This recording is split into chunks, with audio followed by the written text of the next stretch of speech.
ምዕመናን ወደ ቤተክርስቲያን ስትመጡ 6 ነገሮችን አሰባችሁ ብትመጡ ብቻ 6 ነገሮች ያዙልኝ። አንደኛው ከተቻለ ከማህሌቱ ጀምሮ ብትገኙ፣ ማህሌቱ እንኳን ካህናት በጀመሩበት ባይሆንም መንጊያው ላይ ማብቂያውም ላይ ቢሆን የቻለ ከመጀመሪያው ጀምሮ አንዱ እሱ ነው። ሁለተኛ ስትመጡ ምን አስባችሁ ቅዳሴ ማስቀደስ አለብኝ ብላችሁ በቅዳሴ ሰዓት መገኘት እንዳለባችሁ አስባችሁ መድረስ አለባችሁ። ቅዳሴ የሚጀምረው በጣም ቢረፍድ 12 ሰዓት ነው። ስለዚህ ያን ታሳቢ አድርጋችሁ ሁለተኛ አስቀድሳለሁ ብላችሁ፣ ሶስተኛ ትምህርተ ወንጌል እሰማለሁ ብላችሁ ትምህርተ ወንጌል እሰማለሁ ለትምህርት ተዘጋጅታችሁ፣ አራተኛ እቆርባለሁ። ዛሬ ቅዱስ ጊዮርጊስ ነው፣ ስለዚህ የጌታን ቅዱስ ሥጋና ክቡር ደም አስቀድሼ እቀበላለሁ ብላችሁ። ስንት ሆነ?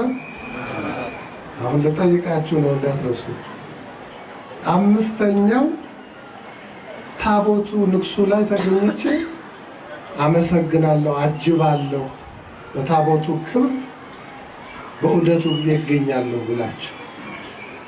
ስድስተኛው ያላችሁን ነገር ዓመታዊ በዓል ነውና መባ ይዛችሁ፣ ቅድም አሁን ብዙ ብር ዣንጥላ፣ ስዕል፣ ስዕለ አድኖ፣ ጧፍ፣ ዕጣን፣ ዘቢብ የተለያዩ ነገር አምጥታችኋል።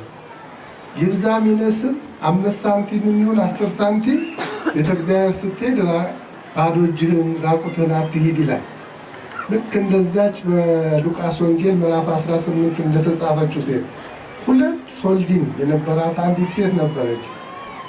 ብዙ ሰዎች ወደዚህ ከሰገዱ በኋላ ቀና ሲሉ እንዲህ ሙዳየ ምጽዋት አለና ከገንዘባቸው መባ ያስገቡ ነበር። ትልልቅ ብር የሚያስገቡ ነበር። አንዲት ድሃ ደግሞ ነበረች። ጌታ ቁጭ ብሎ ይመለከት ነበር። እሷ ደግሞ መቀነቷን ፈታ 2 ሳንቲሞች። አሁን በእኛ ሀገር 2 ሳንቲም የለም፣ በውጭ ሀገር ግን አለ። በአውሮፓ በእኛ 5 ሳንቲም ነው አይደለ እንጂ አሁን እሱም መኖሩን አላውቅም። ከ5 ሳንቲም ያነሰ 2 ሳንቲም ወስዳ ሙዳየ ምጽዋት ውስጥ ከተተች። ጌታ ተመለከተና ይህቺ ሴት ያላትን ሁሉ ጣለች፣ ስለዚህ ስሟ ለዘላለም መታሰቢያ ይሆናል እስከ ዓለም ፍጻሜ ብሎ አመሰገናል። ለምንድን ነው ይሄን ያልኩት?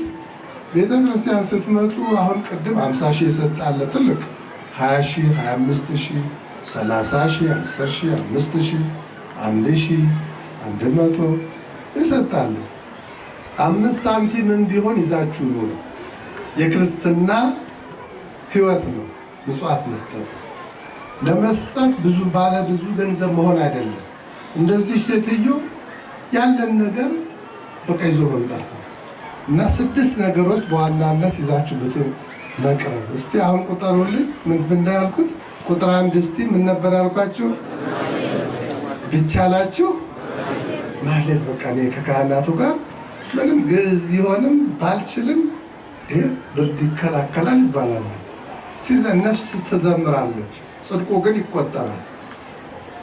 እናንተ የምትሰሙት ነገር ሽብሸባው ሲመጣ አብራችሁ ትዘምራላችሁ።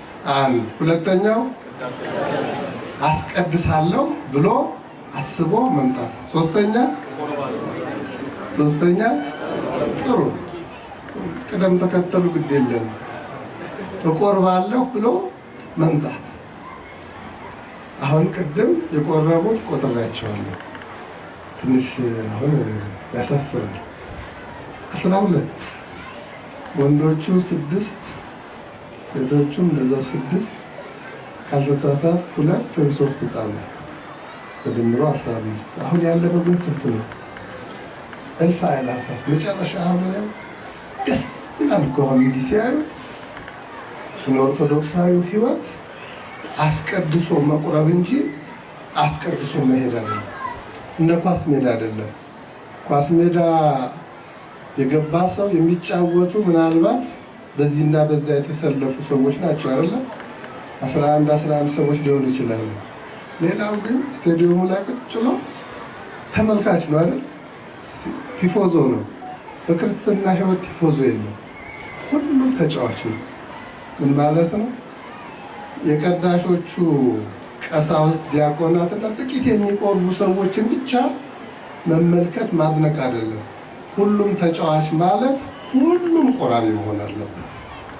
በጥንቱ በክርስትና ዘመን ክርስትና ገና ሲጀመር ከ120 ቤተሰብ ያስቀደሰ ሁሉ ይቆርብ ነበር።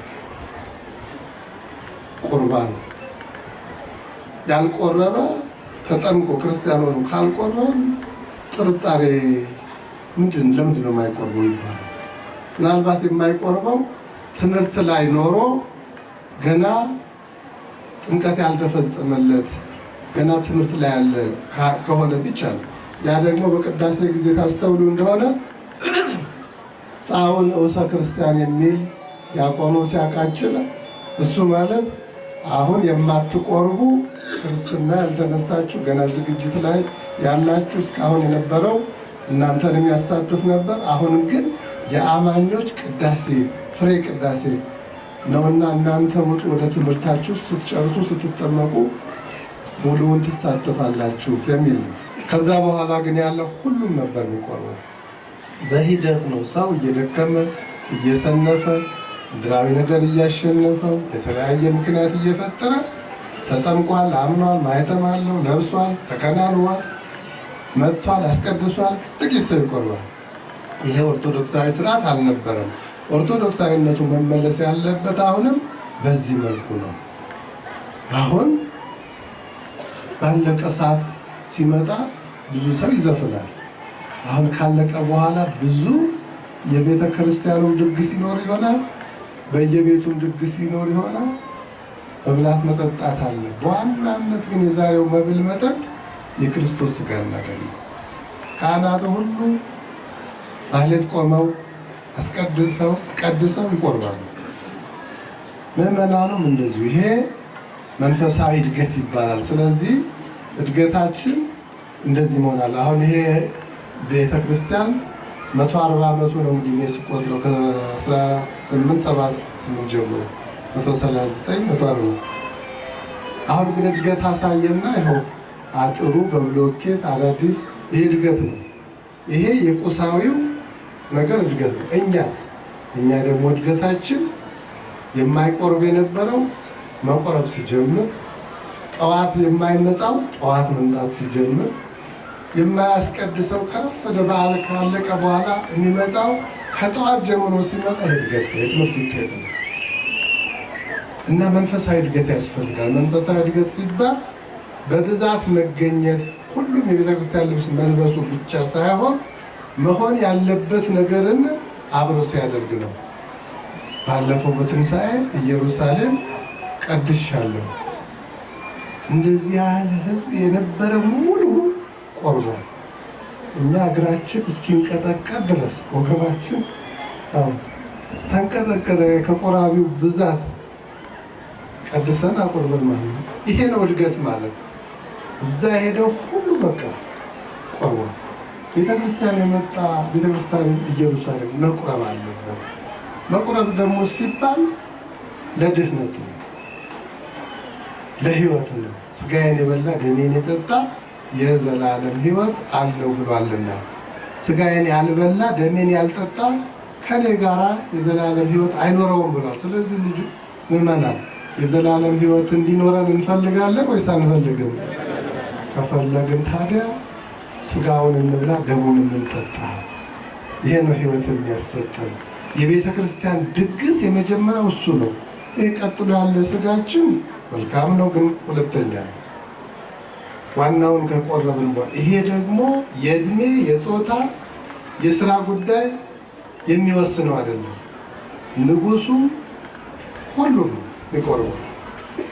ዳኛውም፣ የመንግስት ሰራተኛው፣ ገበሬውም፣ ነጋዴውም፣ ተማሪውም፣ ሴቱም፣ ወንዱም፣ ሽማግሌውም፣ ወጣቱም፣ ህፃኑም ሁሉ መቁረብ አለበት። ምክንያቱም እሱ ነው የክርስቶስ አማኝ ስለሆነ ማና ይሄን ላስታውሳችሁ ፈልጋለሁ። ወደፊት እንግዲህ እድገት ስታሳዩ እኛ ቀድሰን እናንተ ደግሞ ለመቁረብ ስትጋፉ ማየት እንፈልጋለን። አቤቱ ጌታ ሆይ ሕዝብህን አድን፣ ርስትህንም ባርክ፣ እስከ ዘላለሙ ድረስ ጠብቃቸው፣ ከፍ ከፍ ማድረጋቸው በአንድ ልጅ በጌታችን በመድኃኒታችን በኢየሱስ ክርስቶስ በክቡር ደሙ የዋጀሃት ቤዛም የሆንካት ቅድስት ቤተ ክርስቲያንህን ጠብቃት። ንጹሕ ለሆነ ሕዝብ ማደሪያ ትሆን ዘንድ የጠራሃት ወደዚህች ቅድስት ቤተ ክርስቲያን መጥታችሁ ተሰብስባችሁ ቆማችሁ የጸለያችሁ ያስቀደሳችሁ ቅዱስ ሥጋውን ክቡር ደሙን የተቀበላችሁ በማወቅ ወይም ባለማወቅ የሰራችሁትን ኃጢአታችሁን ሁሉ ይቅር ይበላችሁ። ሥጋ መለኮት ስለሚባል ሥጋ ሕግና የሥርዓት ደም ስለሚሆን ደሙ የአሸናፊ የእግዚአብሔር ልጅ በድንጋሌ ሕሊና በድንጋሌ ነፍስ ለጥንት የምትሆን የማርያም ልጅ ኢየሱስ ክርስቶስ ባለፈው ይቅር ይበላችሁ፣ በሚመጣው ይጠብቃችሁ። አባቶች፣ ካህናት፣ ወንድሞች፣ ዲያቆናት ከዚህ ቅዱስ ስፍራ የተሰበሰባችሁ ወንዶችን፣ ሴቶችን ምእመናን ከኃጢአት ማሰሪያ የተፈታችሁ ንጹሐን ሁኑ። እኔንም እናንተንም ለመንግሥተ ሰማይ ክብር የበቃን ያደርገን ዘንድ 12 ጊዜ እግዚኦ መሐረነ ክርስቶስ